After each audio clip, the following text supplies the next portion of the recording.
bila prva crta obrane znači Petrinje i Zagreba. Ovdje je bio predsjednik Tuđman, evo tu je baš.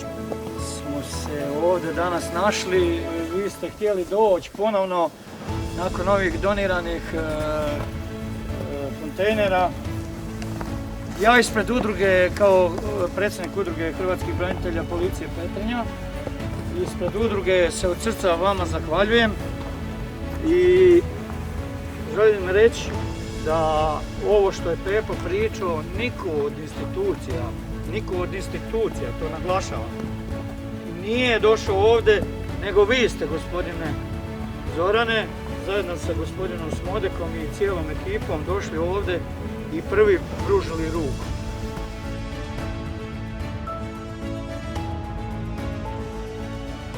Pa dobro, evo, pozdravljam na sve ovdje prisutne. Drago mi je da sam ovdje i dio naše delegacije, iako bi volio da sam nekom drugom zgodom, a ne ovom tragedijom koja se desila i nezgodom koja se desila ovom cijelom kraju. Mi smo već nakon 2 dana nakon potresa bili ovdje.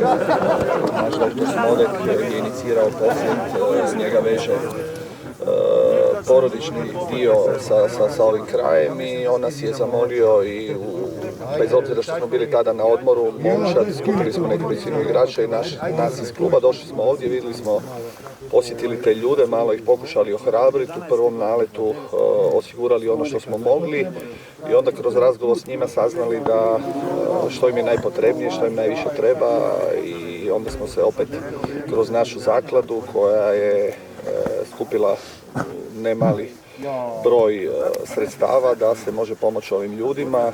Naravno, povijest ovog sela, prva linija obrane, domovinski rad, sve ono što se ovdje dešavalo, daje posebnu još dalo nam je poseban motiv da uradimo ono maksimalno i da damo sve od sebe da što prije, što kvalitetnije i izdašnije te pomognemo te ljude. Kolika je ukupna donacija? Pa ne znam ja točan podatak, ali mislim da je negdje 660-700 tisuća kuna do sada.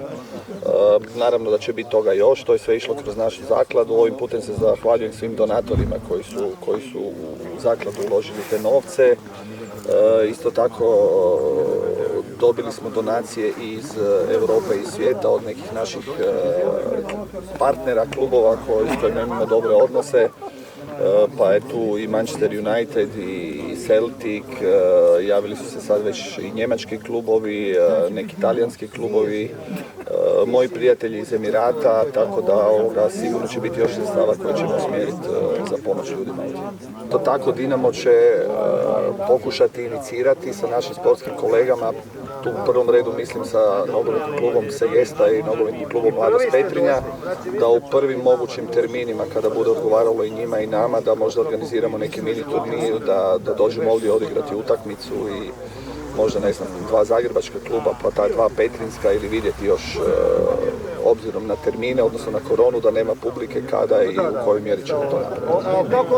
Lupecki, koji sami znate da je simbol hrabrosti i stradanja još u Domovinskom rata. Htjeli smo ovim ljudima pružiti podršku i pomoć u ovoj teškoj situaciji koja ih je zadesila nakon potresa. Misija Dinama, a tako i njegove zaklade Nema predaje, je biti uvijek u svoje ljude. Kada je veselje i sreća i nažalost i kada je tuga. Ponosna sam na naše igrače, na trenere, na radnu zajednicu, na sve ljude koji su se uključili svojim donacijama u rad zaklade. Kao što je Zoran već malo prije rekao, značajna sredstva su prikupljena do sada, nekakvih 660 tisuća kuna. Sva će sredstva otići za potrebe stradalih u potresu i želim da ovi ljudi znaju da smo mi tu uvijek uz njih. To neće biti jednokratna pomoć, imat će našu podršku i nisu sami. Jer naravno, kako je naziv naše zaklade kaže, nema predaje. Hvala vam.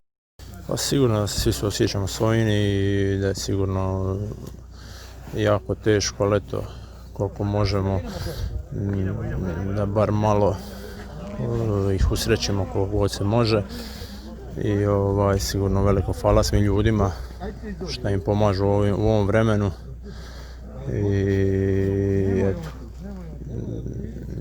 da šta lakše prebrode ovo sve.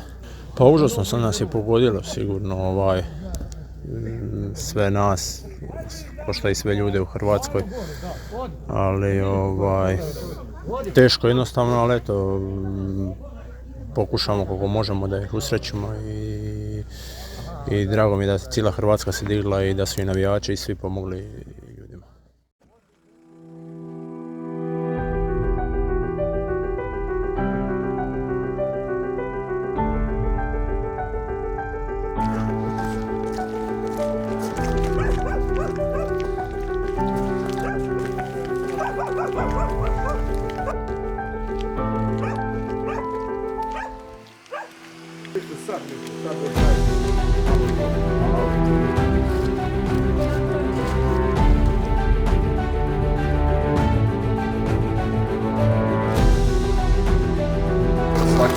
I vama još isto više nego nama, jer vi pomožete više ljudi za nas jednom.